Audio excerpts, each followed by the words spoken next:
Happy Saturday, everyone. Hi. That's all the vibes. That's all the energy, the love energy and the vibes going around. Thank you for joining us. Welcome to another edition of Caribbean Diaspora Vibes. We meet up with you on Saturdays. We bring you information about health, wealth, wellness, business, community, culture, with a twist of Caribbean vibes, right? We want to acknowledge March as Women's History Month. So yay to the women. Yes. You know, it seems like really every month is our month, because I know the men are saying like, well, dang, is there a month for us? But it really is because we're so awesome. So we can't deny that. So thank you everyone for joining us. My name is Donna Morton, and I am the host of Caribbean Diaspora Vibes. I am the president of Women of Culture, Inc., president of Caribbean American Diaspora Alliance, real estate broker at Florida Summer Homes Realty, and life coach at Inner Vibes Consultant. Now, we usually have our co-host on. They may be joining us, Dr. Bowman Debrio, and also Louis Witter of Caribbean Rhythms Radio Network. But we know that individuals are juggling, they're out and about in the community, so they may pop on. We're gonna go forward anyways. Today, we wanna just introduce these awesome women that are doing the most amazing things in our community. And we just felt like they needed to be recognized for their work. So today's show is Women in Nonprofit. And this is such an important area because these women are servant leaders. They are serving their communities in various forms, and we have a broad spectrum. We have reentry, dealing with formerly incarcerated. We have feeding the homeless, feeding the disadvantaged. We have sickle cell, kids conquering sickle cell. My organization, of course, is about being godparents to children and spiritual mentorship. So we've got this broad variety. And so, we're gonna get started. Each woman is gonna give us about 10 minutes and share how their outreach is impacting their community. We're just gonna get like a little brief, like, who are you? Where did you come from? What even inspired you? And what are you doing? And then we'll wrap it up with how you can reach them with their website, Facebook page, etc. We're gonna start off with our first nonprofit, Ms. Stephanie Bowman, who is the founder of One Heart for Women and Children. Welcome, Stephanie. Thank you so much. What an honor. Thank you.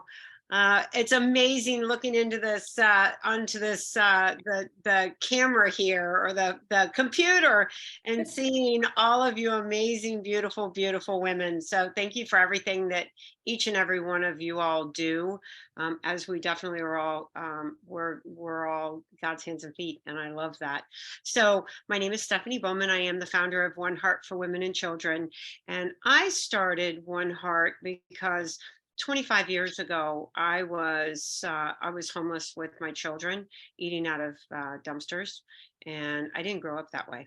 I was running from the domestic violence. By then, I became addicted to drugs and alcohol, and there was a team of amazing women that were out searching for us after I was homeless for 5 weeks down in the Paramore Anderson area.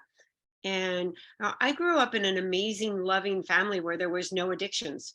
My parents didn't drink, they didn't drug, they talked about feelings, and if something was going wrong, like we got in, we deep dive, we got in and really talked about what it was. And there were some things in my life that happened where I stopped doing that. And as a result of that, it was 17 years of in and out of addiction.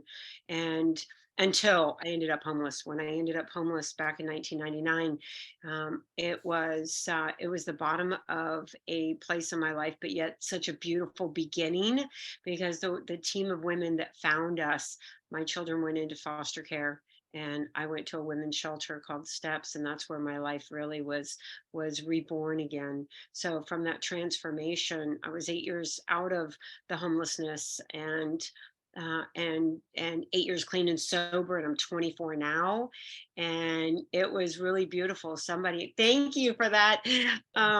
There was a group of teenagers that we were on it was called Unique Weekend, and we were serving all weekend down in the Paramore area, and it was about 2 o'clock in the morning that we were sleeping down in the Paramore area as well for the weekend, and there was a team of teenagers, and they're like, Stephanie, what do you want to do? Like, what is your vision? What is your purpose? And out of that is really where One Heart was birthed, and that was 15 years ago. So our sole mission is to provide a safe place for women, children, and families as a whole. We provide fresh, healthy food. Food always first. Food is that, it's that necessity. And once people have food, once the belly is fed, what we find is that we then can get in and start helping to find out what the other needs are. So our goal is to help families to be able to transition, women, children, all ages, men, women, help them to transition out of where they are right now to where they want to be, or maybe for some it's where they once upon a time were. I am a certified life coach.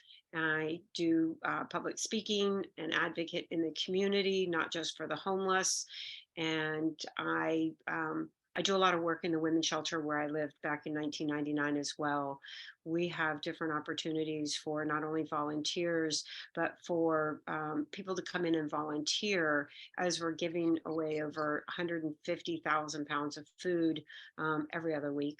We are always looking for volunteers. We've never been short of volunteers, although always looking for volunteers or different partners, different collaborations.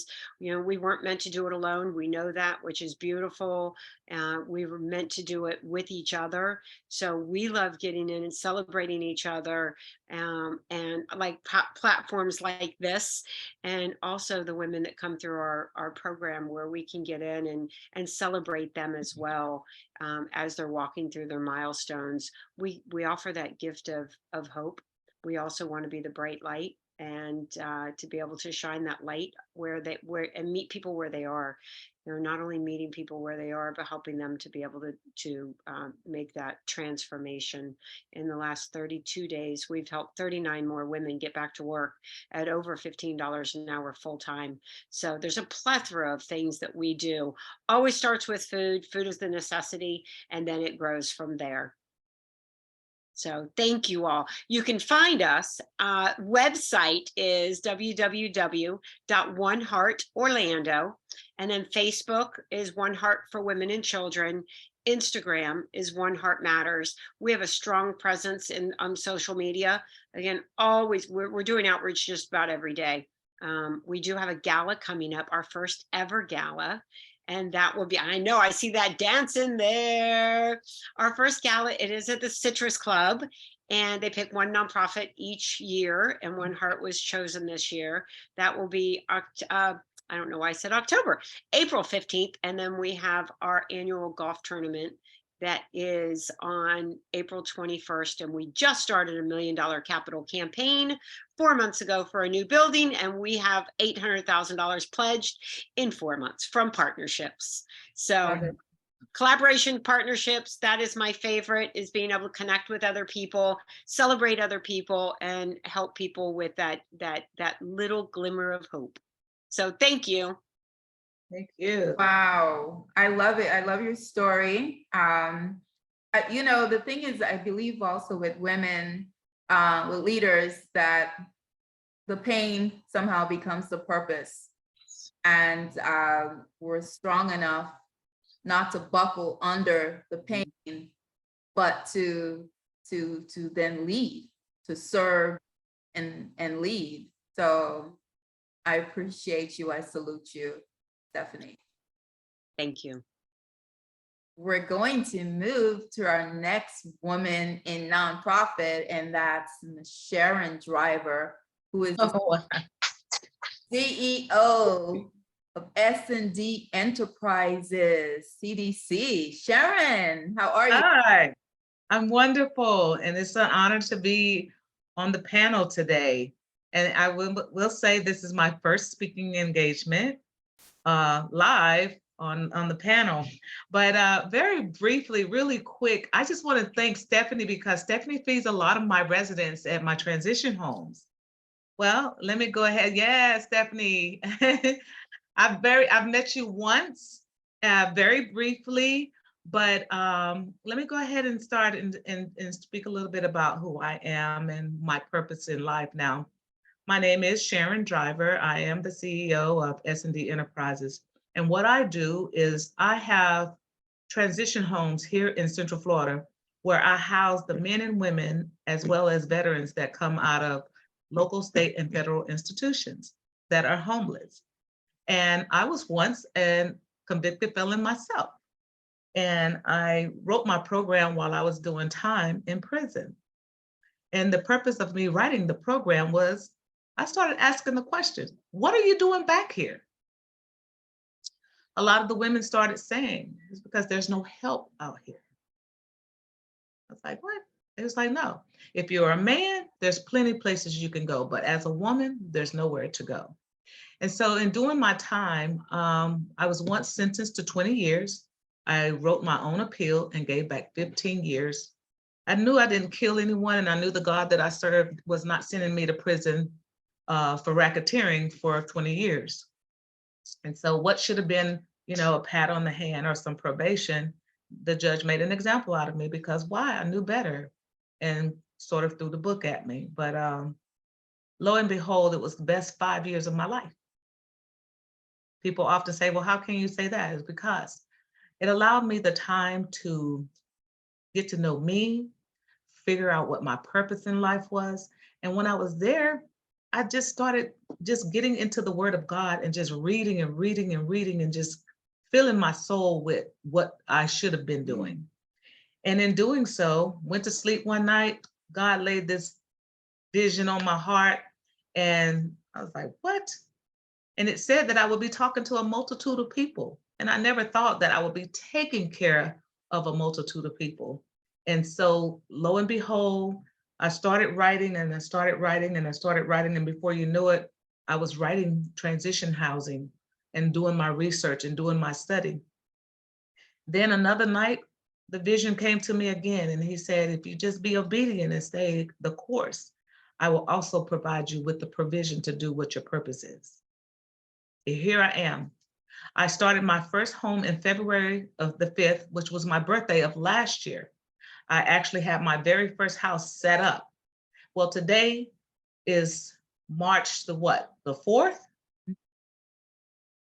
Not even 1 year from my grand opening, which was March the 13th of last year, when I had my first house, I now have 11. Wow. I now have 11 homes and 72 residents. And the day that I had my ribbon cutting ceremony last year, March the 13th, I had 2 residents. And today I am honored to say that God has entrusted me with the purpose of taking care of his people. And I now have 72 of his children. And I will tell you this, and it's going to be a shock to many, but I rely on the people like Stephanie Bowman, and I rely on this panel because I get no funding. I have no grant writer. The first dime that's ever been given to me was at my grand opening. Kia Motors gave me $2,500. And I thought, wow, And then just this past week, on Tuesday, Sheriff John Mina gave me $10,000.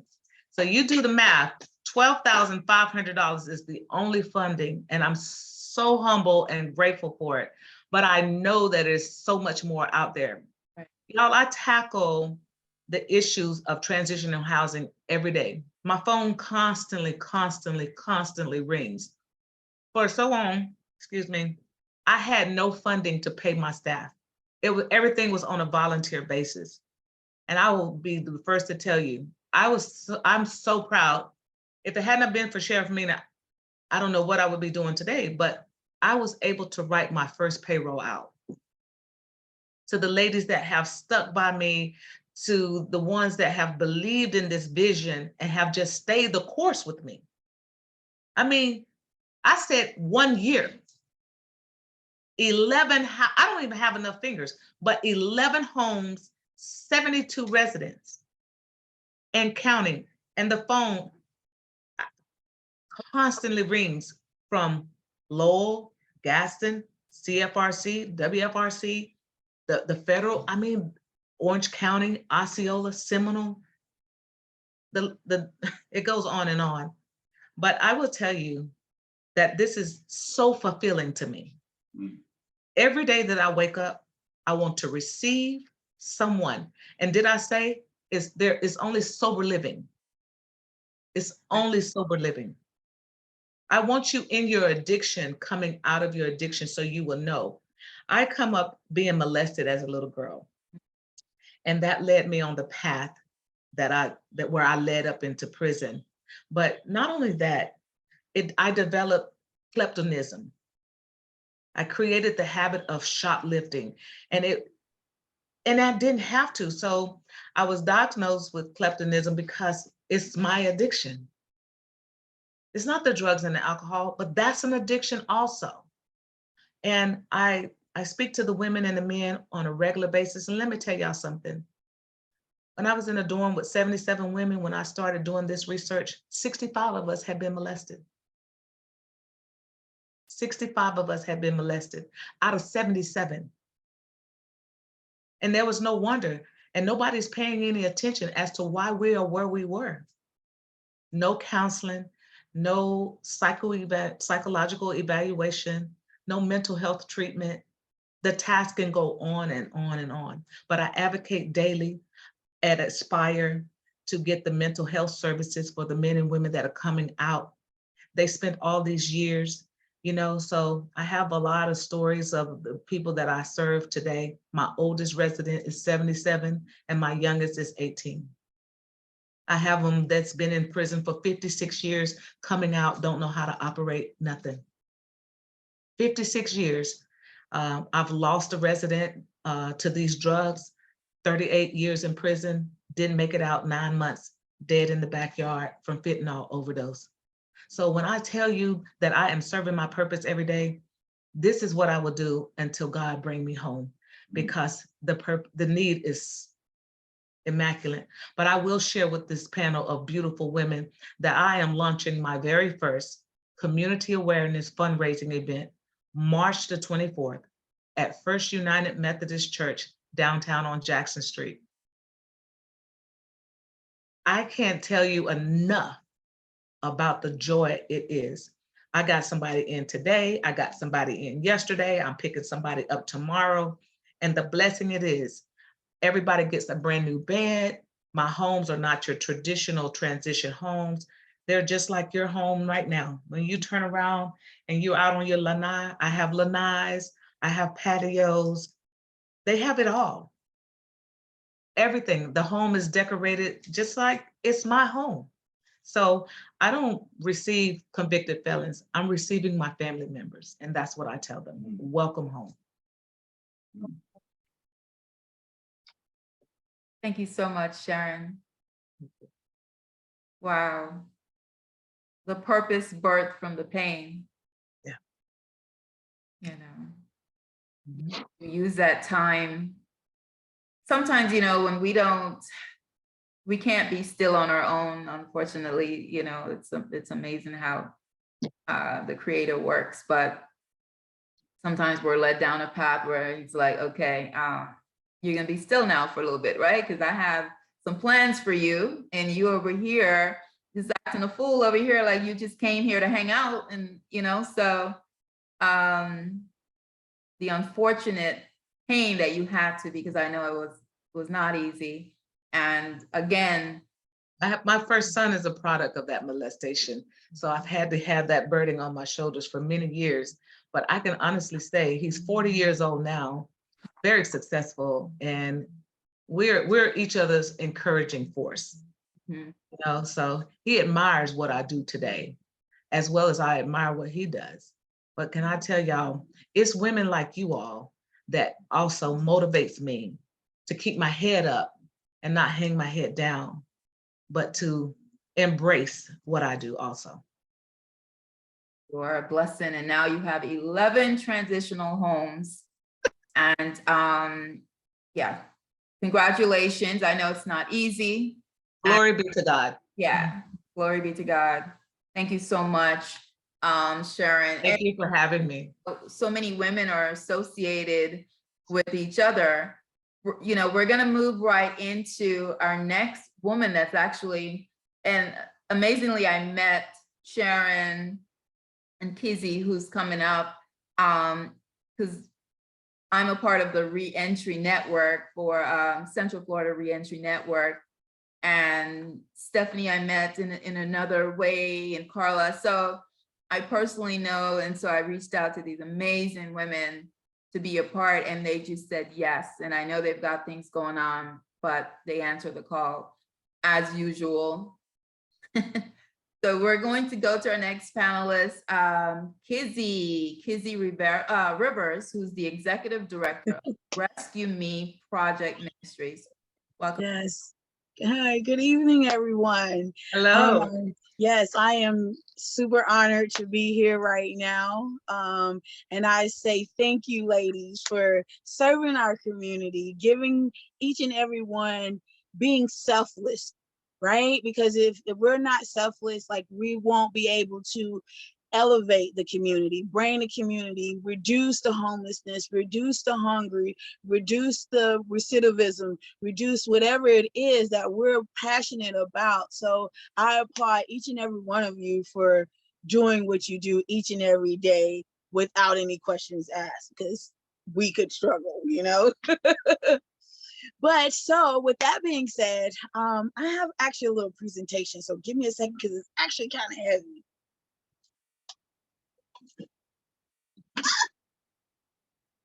Okay, so if you can see this is a jar full of pennies, correct? Yes? Yes. Imagine each of these pennies as a formerly incarcerated individual. Each penny that people throw away, overlook, just say, I really don't need a penny. Penny is a nothing, it doesn't add up. But believe it or not, this jar is over $1,000. Let's just say, right? 1,000 individuals could equal jobs, opportunities, a second chance, a fair chance, someone that needs that helping hand, right? So this actually inspired me to start my nonprofit, actually, because I know everyone is affected by someone who's been incarcerated. I personally, and in and out as well, family members in and out as well. And to the point of, I've actually worked with several nonprofits. And so because I've seen what everybody's doing, I said, I need to fill a void. My void is doing technology, life skills, clothing closet for men, because men don't have a personal clothing closet. They don't have the hygienes or the personal care that they need. Entrepreneur skills and connections, resources that are needed for men. So what I do is I connect with individuals and wonderful ladies of yourself, come into your facility and see if I can fill a void that is missing and needed for your residents. And with that being said, simply because they are formerly incarcerated or they're homeless or whatever the need is needed at the time, I can help fill that void. And we started back in 2014 in Tallahassee. However, I'm now here in Seminole County, had to transition home to my father to help him out, but I'm now here getting acclimated with some wonderful, beautiful people here. Yes. And we have actually networked and partnered with over maybe like 10 agencies now, and just building and building and building and seeing how we could all collaborate and fill a void that is much needed. So my information is Rescue Me Project Ministries. My my Facebook is at rmpminc. So you can look us up, and our website is rmpminc.org. And hey, I am here to help fill a void for those, especially for the men, especially for technology and life skills and anything else that are possibly needed. So thank you. Yeah. Okay, thank you so much, Kizzy. Thank you, thank you. Kizzy's like a burst of sunflower as her background. Love it. Love it. I met Kizzy and we were like, didn't even realize that she was a sunflower girl like me, but our energy was like, whoo. Kizzy, where are you located? I'm in Sanford. Okay, Mhm. we need to connect. Absolutely, absolutely. And Sharon, your 11 transitional houses are in which county? Orange? Orange, and I'm in Apopka there, and I'm headed to Sanford, and I'm headed to Kissimmee. Awesome. Okay, Yes. wonderful. I have my information, but I think you said we would give it at the end. Yeah. Okay, so our next woman in nonprofit is Carla Lewis, who is the CEO and founder of Kids Conquering Sickle Cell Disease Foundation. Welcome, Carla. Hi, everyone. Hi. So tell us about Carla, and again, this is all a personal mission. Sure. I would love to just commend each and every one of you women on this panel. I feel like I'm among phenomenal women. And I just thank you for listening to the call on your heart, because you are making an impact in the community. And I'm so thankful to hear about transitional housing, to hear about resources, and also to hear about food. I mean, and then the list goes on. And the compassion that's been on Donna's heart. I'm just thankful to be here today. I am the founder of Kids Conquering Sickle Cell Disease Foundation. Our organization actually started as a support group in 2004. I have a son that was born and diagnosed with sickle cell disease, and looking for resources, I realized that there weren't really much resources out there for parents. When I went into the doctor's office and he gave me the diagnosis of my son, the first question I asked was, so how can I connect to the parents? And he looked at me like strangely, like, no, we don't have such thing. And the next question I asked was, so where do you get your educational ongoing, studies, and how do you connect?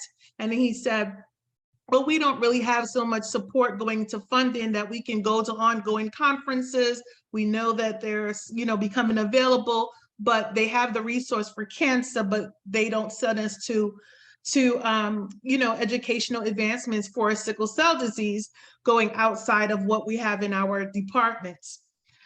So that was concerning to me, because now you're in charge of taking care of my son.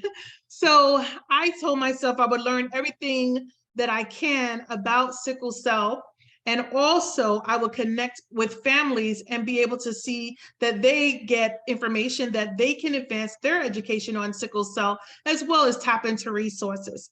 So Kids Conquering Sickle Cell Disease actually established as a nonprofit organization in 2014. And so now I can say that Kids Conquering Sickle Cell Disease this year will actually be 10 years old. And I'm proud that our path has led to this farm. Like, I had to look back and say, my goodness, 10 years we have been established as an organization. So we are proud that we're able to connect with the community. Our path is to educate, advocate, and be able to provide outreach services in the community. As I said, we provide many programs that actually be able to provide assistance to those living with sickle cell, their families, and those that are in the transition stage from going from pediatric care to adult care. That is the most critical time for those living with sickle cell disease because it has been connected with the higher mortality rate. So it's very important that we as a organization also connect with other organizations. So we connect and partner with many organizations in the community, many community-based organizations.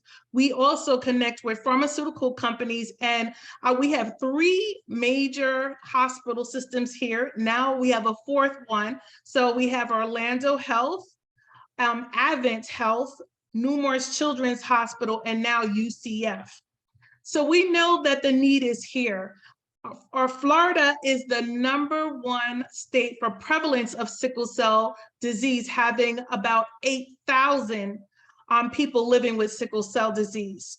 In all, the US has about 100,000 people living with sickle cell disease. And we know that there's more than that because the numbers and data is just not there. And they're trying to do a better job with capturing that information and having programs to be able to collect data. Our sources into the community, the programs we provide particularly focus on education, advocacy, and outreach. We have programs where we have a conference coming up, our Sickle Cell and Chronic Pain Management Conference coming up in June 23rd and 24th. That will be online. We also have different programs where we basically connect families to educational resources and also connect families with other families because we know that the need is there. Our priority is definitely to advance resources for the community and pretty much be able to be a collective source for the voices of those living with sickle cell and other chronic disease related to blood disorders. So the task seems much. I'm a mother of a now 20-year-old that battles sickle cell. Currently, he's actually in the hospital. So I came home actually to do this program and get a break to breathe before I go back. The need is out there in the community. What is sickle cell? Sickle cell is a blood disorder that causes chronic pain that has abnormal red-shaped cells that makes oxygen very hard to travel throughout the body. This causes pain. It also is associated with bone deterioration and also the destruction of organs. So it also is prevalent to those kids that live with sickle cell may also have a stroke. So we understand that this disorder basically impacts the whole entire body. When you think of what needs oxygen in the body, everything. So I am on a mission with Kids Conquering Sickle Cell in order to provide the basic things that we need. Advocacy. We need more legislative laws that will help provide more treatments for those living with sickle cell. And we want to see a universal cure. Education for parents, continuing to be educated about this disorder. Education for those living with the disorder, education for healthcare providers and those with interests. We also are very dedicated to providing outreach. Sometimes the families just need a resource to get to the clinic. Sometimes they need a resource just to have a time to get more educational information. Sometimes they just need to get to a conference, right? And then their child. Sometimes the basic need of having food and keeping a job, living with having to care for a child that has a chronic disorder. So we focus on those living with sickle cell disease and those that have a related blood disorder. The journey has been interesting. This is a chronic blood disorder that impacts those that's of African American descent, but those basically from the Mediterranean area. So those that have descendants from the Mediterranean area. We know migration plays a part. So some people say, is this a Black disease? No, it's not. It really is not. But we know that sickle cell has a large population that's impacted by it that are African American. We also have a large Hispanic population that is impacted by sickle cell. So, and Italian, definitely. So we know that the need is there for the resources for everyone, and no one is exempt from getting sickle cell. So education and awareness still always needs to go forth. So I just want to say, I thank you for this time, Donna. I don't want to go over, but you can connect with me at kidsconqueringscd.org is our website. And then our email admin@kidsconqueringscd, and we are on Facebook, we're on Instagram, LinkedIn, and Twitter. So, and I know we'll be giving more information after, so you'll have this information. If you have any questions, you can always feel free to contact me. Thank you. Thank you so much, Carla. And, you know, I saw earlier on Facebook where you were at the hospital with your son. And I know that this is a personal struggle, you know, lifetime struggle. And I just want to commend you for even not canceling, right? And coming on today to share. Could you tell us how did the child end up getting sickle cell? Yes, as I mentioned, it's a genetic disorder. So the important thing is to know your trait status.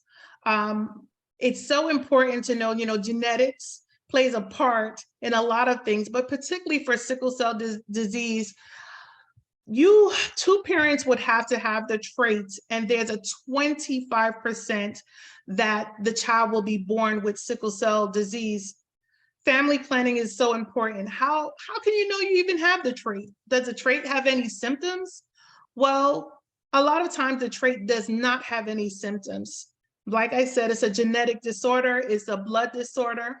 A lot of those from the Caribbean, because of the Mediterranean, seem to have the prevalence of this disorder, the trait status. And the trait status basically state that you got one normal gene from one parent, and then you got a sickle or an abnormal gene from another parent. And if two parents pass on that sickle gene, then a child can be born with the sickle cell disease. Then they also have a way that if there is a 50% chance if two parents have the sickle cell trait, that they can pass on their genes and they have a child with sickle cell trait. That means one parent will pass on a normal gene, the other parent may pass on an abnormal gene. This was my case.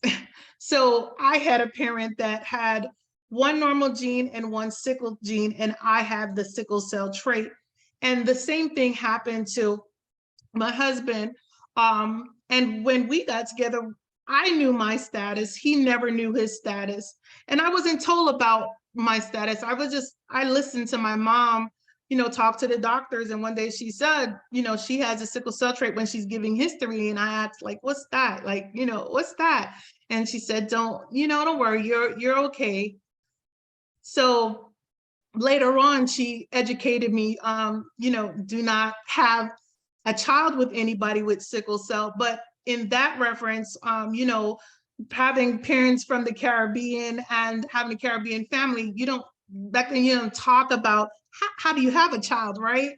And what does that mean? So, you know, I was a teenager, and just knowing that little later on, learning more about my status and learning, you know, having a partner with the same status, what can it cause? And just educating yourself. So in turn, what we do is educate others and bringing awareness about sickle cell disease is so important, and knowing your status. You can have a test called electrophoresis test, ask your doctor for this test, and they can look at the results and tell you if you have the sickle gene or another abnormal hemoglobin gene, and this can give you more information about your status. And it helps with family planning. It also helps with education and knowledge knowing. We now know more about sickle cell trait, that it is connected to more so a kidney disorder, that they're trying to do more studies on it, and also a particular cancer. So that's more important to know. So we know that there's so much more that we need to know about sickle cell disease and sickle cell trait particularly, but more studies need to go forth, particularly for sickle cell trait. And we do know one thing, overexhaustion for those that have the sickle cell trait, doing strenuous exercise, overexertion, it's important to take a break. We know that it has been connected with mortality, because you do have some sickling cells in your body, as well as you have more oxygenated cells, but you do have some sickle cells, which can also cause some distress and impact organs. So I hope that information is helpful. And you can always look on our website for more information, and also connects to other links that will give you more educational information. Thank you so much, Carla. Thank you. Using your Very informative, Carla. I have 2 nieces that have the sickle cell trait, and that is, you educated me just now. So yeah, that was wonderful. Thank you. And, you know, unfortunately, Carla realized that there wasn't that information, you know, so God bless you too for using your pain and your son's pain to educate and to assist families during this time of confusion and uncertainty. Thank you so much, Donna. We also have an international program called the One Love Program, where we go out to Jamaica, West Indies, and we educate those living with sickle cell, and also they get a resource kit where they're able to take their temperature, have heating pad. We know that they don't have the medications that we do have available here. So we know that they're looking towards just coping with the disease, and some do not have access to even the medication that's available out there, or can afford it, or can afford the continuous blood test that is recommended for that particular medication. So we know that the need is actually there for being able to help more people living with sickle cell. And I saw a large amounts of children that was impacted by stroke out there. So definitely we are expanding and doing much, much more, even internationally. So I'm thankful for God for his path of how he wants to lead me. I said, I will just follow. So I'm thankful. Thank you so much, Carla. Oh man, amazing. God bless you. We are gonna move on to Coco. Actually, it's Karlette Karras, who's the co-founder of Serenity's Grace. Welcome, Coco. So thank you all for this invitation. I was very shocked and honored. When Stephanie says, have a surprise, Stephanie has surprises. So I am the co-founder of Serenity's Grace. It's a nonprofit here in the Paramore district that was spearheaded by my granddaughter when she was 7. She is now 18. And it came about because we were, doing volunteer work with other agencies, and they said she was too young to be in the environment. And I said, I'm not paying a babysitter to go do volunteer work. Just not gonna do it. So we started out, I gave her a task. I said, you get your volunteers, you figure out what your logo is going to be, you figure out what your menu is going to be, where you're going to get the money from. And she asked for my phone and she recruited her volunteers, my friends. She did lemonade stand sales, she did hot dog sales, she did yard sales, she did whatever she could, came up with her menu. And on January 1st, we went out and we fed 115 people. We have grown from just doing monthly family reunion type feedings to we have a food pantry every Tuesday, and it's a choice pantry. And what that means is the clients come in and they shop for the food that fits their family needs. It's a little tedious, it's painstaking, but Stephanie can tell you, we do what we have to do to get by with what we got, and we miraculously fill those shelves. We don't get grant money. We have to fundraise, we have to beg. We do teamwork, and it's been a real struggle, especially with COVID. A lot of agencies got the PPE money. We got nothing. We got blessed from God. That's what I say, because for 4.5 months, thanks to Stephanie, we went out every day for 4.5 months, nonstop, and we fed people every day during the height of COVID. Not one of my volunteers, not one of my family members, not one of my frenemies got COVID. And then Second Harvest opened the door and said, okay, we're gonna Zoom you in and do your final registration. Well, after the 4 months with Stephanie's shenanigans, we got a call from Four Seasons Hotel and said, well, we moved our update. We need you to pick the furniture up now. So we furnished 210 apartments with Four Seasons furniture. We furnished them from the ceiling to the floor, wall to wall, and we filled them with food in the fridge and the pantries. And it was all through volunteer work. And then we said, ready, set, go. We opened our pantry. The lines are ridiculous. The people are very grateful. They're very shocked that they get to pick their food, and they're entitled. So, but we not only have our food pantry, which is our primary focus. That's number one. Like Stephanie said, I got to feed people. If you don't eat, your mind doesn't operate properly. Your body doesn't function properly.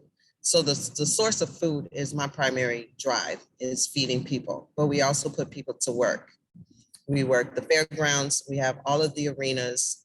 We're in, so we're of course, Orlando, Jacksonville, Tampa, Miami. We're in Arizona, California, Las Vegas. My son is like basically spearheading this. I'm gonna put everybody to work all over the United States, and that's what he does. And we give them jobs that other people normally would not allow them to work. We take the vulnerable people, we give them pride, we give them self-respect, we put them out here, they get to experience things that they normally would not. Like, you'd be amazed at how many people.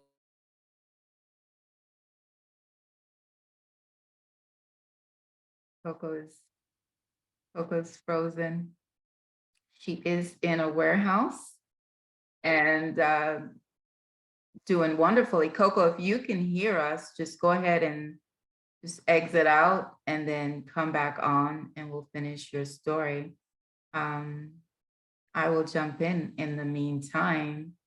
While Coco, Steph, can you message Coco and just tell her to just, because if she's stuck like that, yeah, just exit and then come back on. So while we're waiting for Coco to come back on, you know, it's amazing how in everyone's story, sometimes when God has a purpose for us and there's a purpose for existence, and we don't always realize it, or we're coming here, we want to live our best life, we're just focusing on self. But there's another plan in place, and you know, you're not listening to that plan because you think you know what you want to do, and that's it. And then sometimes when we don't listen, we end up in situations that will force us to listen, right? Because that's just how life is. And for me, I have 2 nonprofits. So my nonprofit, Women of Culture, Inc., was really, I always tell people, it was birthed by betrayal. And it sounds like a bad thing, but I know now it was a good thing. It was a blessing, because I was more geared to, we always celebrated women, of course, always celebrated women, but there was something more for me to be doing. There was something more for me to be doing. And on that route that I was on, that was not it. And the betrayal came, and when the betrayal came by a very, very a sister, close friend, it forced me to go another direction. And in the matter of a weekend, I created a nonprofit. In the matter of a weekend, every other name for the organization was taken, and there was only one dot. It, like .com, .net, all of that was taken.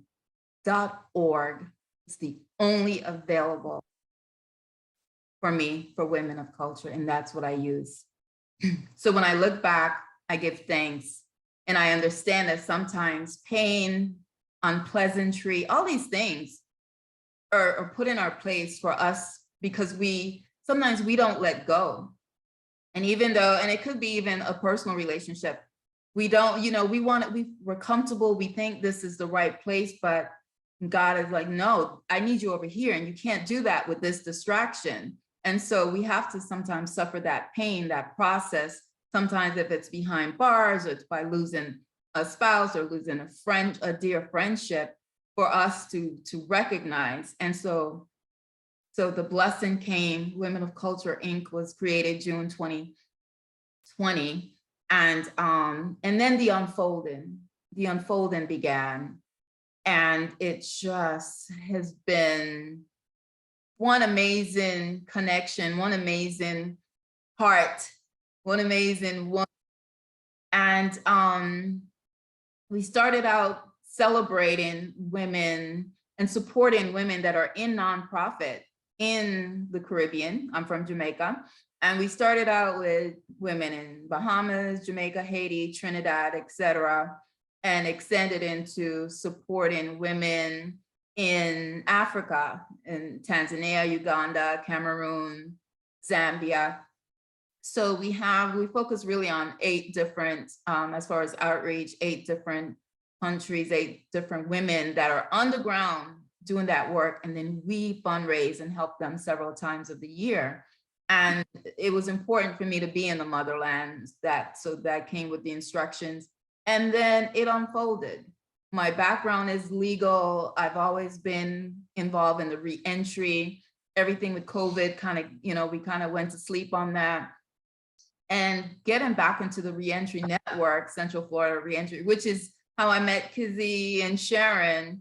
The unfolding came to add another part. So now we are godparents to women that are incarcerated for Orange County. We were able to go into the jail, meet with certain moms, and for Christmas we were able to shop and deliver personally the toys to those children with families here. And after that happened, I realized that I couldn't let go of those children. So we became godparents. So 3 times a year, we'll be supporting those children. And then the other aspect of it is, like you said, that woman comes out of jail, and then there's not much. Families sometimes are through, right? They're done. They're tired of the recycle. So the other aspect of what Women of Culture Inc. does is to be a spiritual mentor for that woman. So when Orange County, right now we're just with Orange County, we're getting into Seminole. When that woman is being released, they will contact and say, hey, Donna, I've got such, here's the background. Do you want to accept this person? So we then accept. I've got an amazing team now that I just hand over and say, hey. And the good thing about the board, which Dr. Arlene Adams, who's on right now, is a part of, is, they were able to choose. Do you want to do spiritual mentorship? Do you want to be a godparent? Do you want to just do youth mentorship? And depending on where their heart was tugged at, they said this way. And so now it's not work, because now they're given back from their choice and what's leading them. So that's what Women of Culture Inc. is about now, not just celebrating women of different cultures, but actually helping to support them. I'm on the advisory board for Women of Poverty in Tanzania. So this is just all just unfolding, and I know this is the way it was supposed to be. And then my second organization, Caribbean American Diaspora Alliance, is supporting and preserving our Caribbean culture and providing educational forums like these. And now we've added supporting refugee families, and also the male aspect of having male mentorship, male spiritual mentorship. And those mentorship is really just a monthly phone call. Hey, are you doing everything? Are you going to your classes, your AA, your NAA classes? Are you on target? Are you working? Are you checking in with your PO? Just having a little bit of accountability. Do you need a prayer? Just somebody to care about that person, that, you know, don't give up. You can do this. And then we've got all these wonderful resources that we get to share and say, hey, if you didn't know about this, here's this source, here's One Heart, here's Sharon's, you know, so here's Kizzy. So, you know, that's what we do with the Central Florida Reentry Network, is just connecting with amazing, and then extending. Stephanie has been amazing with our refugee families, you know, because they come here too. They're not in the system, right? So we have to find ways to assist them. So it's just, I every day that I wake up, I just feel blessed, and I feel like I'm on the right path, because I'm able, I talk to myself sometimes, I'm like, man, you are touching continents. You're in the US, you're in Canada, you're in the Caribbean, you're in Africa. And I just give God thanks because of being obedient to that direction. And the Godparent program, I was a single mom once with 3 children, and you know, was in situations where angels just appeared and helped me in certain spots. So I understand how important it is to have people that maybe are not your real family, but just as a godparent, just to say, hey, I got you through this difficult time. And we don't understand the impact that can make for people later on, to just say, there was one person there that helped me. I don't know where they are now, but that person helped me get over that hump. And I commend you all for being that person, for being that light in the dark. I just give God thanks for being here, for being connected to you all. And God bless you all so much. Dr. Arlene, do you have any comments? You're muted. Yes, I am just, well, I'm giving God thanks. When I hear from all these phenomenal women, I'm hearing how God is just like, I put my spirit in you. I have an assignment for you. And even though we may be disobedient or too distracted, he helps us in those broken places. He don't let you stay there. Because you have an assignment, and no matter what distraction, he's going to bring you back for that purpose. And so my sisters, daughters, wherever you are, and walk, I applaud you. Donna, you know, I salute you. You're like up there for us. And to, you know, I listen to all the stories, and I'm saying, God, you are amazing, using all these beautiful women to touch broken lives. Yeah, we're all broken, but we're not so broken so that we cannot see others to lift them up. So my sisters, and this International Month, Donna, I think one of the themes, or the theme, is women who tell our stories. And they all have stories to tell, and it's wonderful. God bless you. And, you know, Sharon Driver, I mean, I can't do your job, but I'll be praying for you and you and you and you.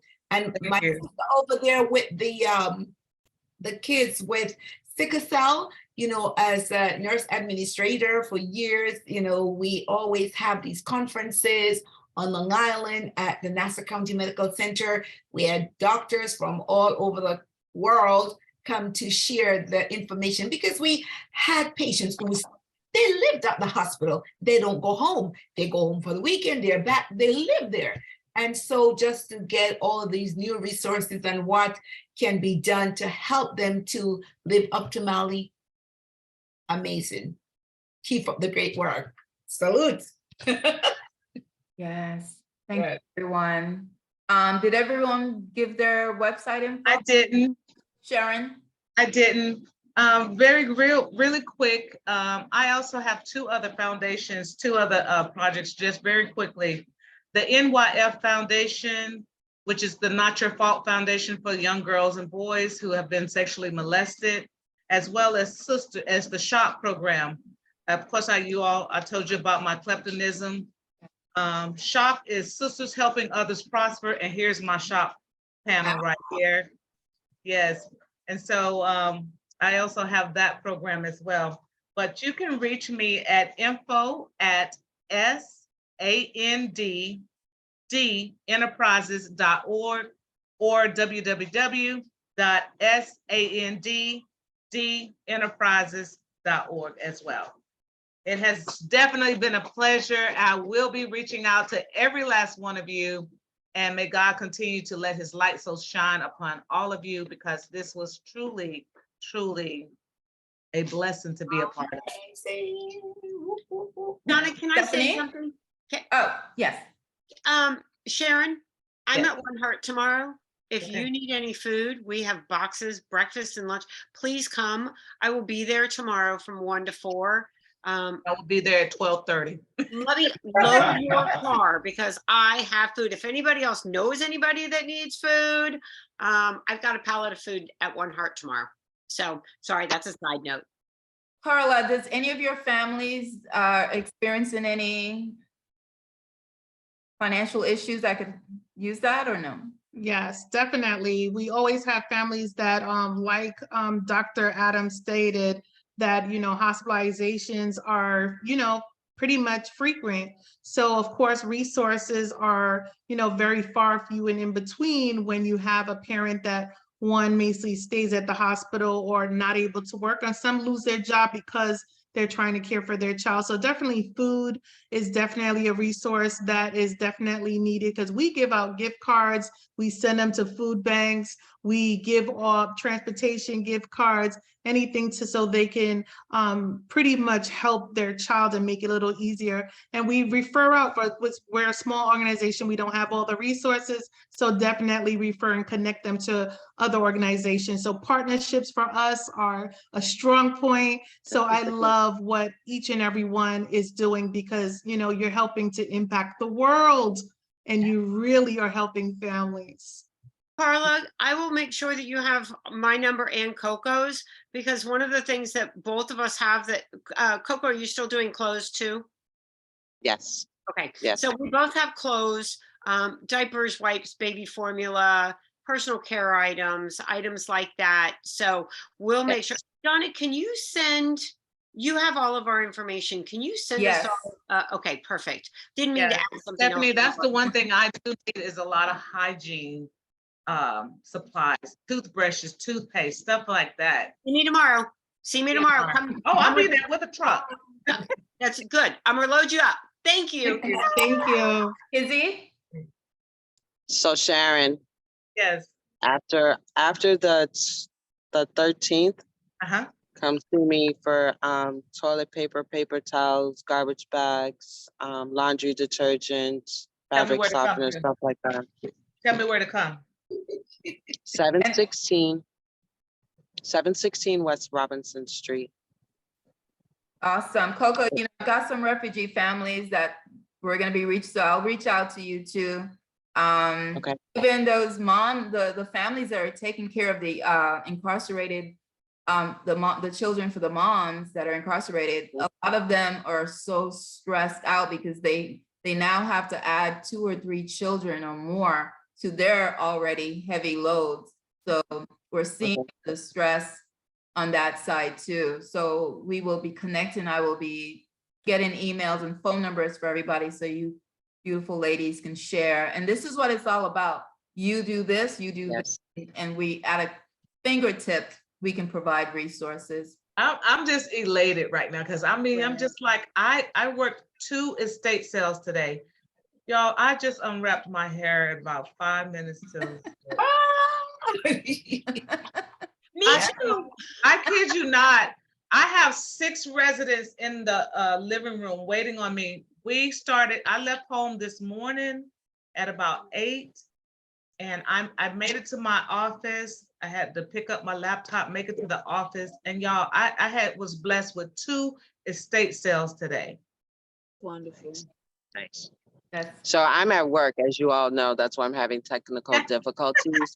But this thing, so one of my key slogans that I always say, I tag, so I do TikTok a lot because TikTok doesn't censor me on what I do.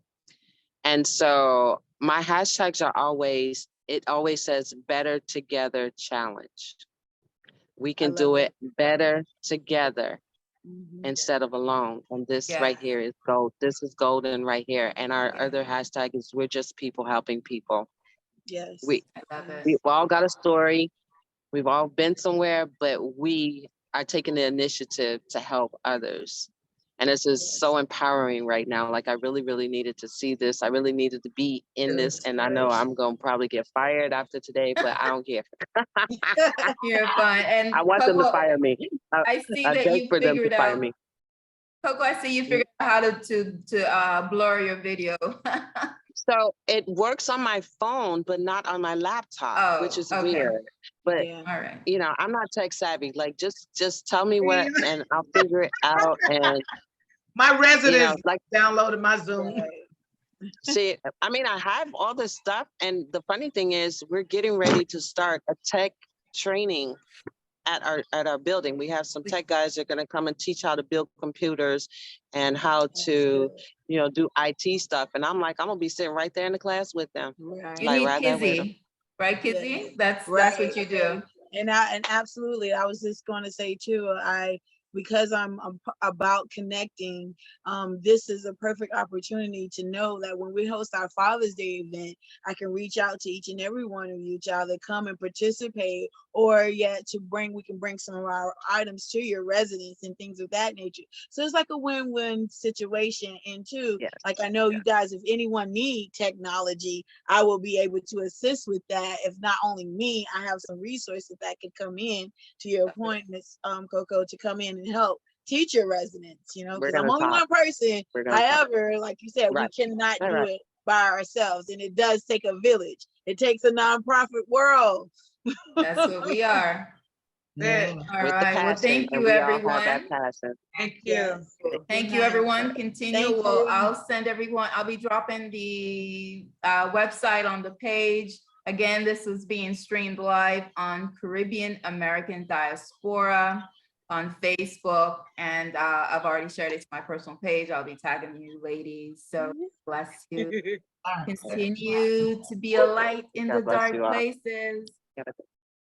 Donna, thank you so much. What an honor. Beautiful women. Yeah. Happy Beautiful. Happy Saturday, everybody. See some of you tomorrow. All right, tomorrow. All right, bye, y'all. Be safe.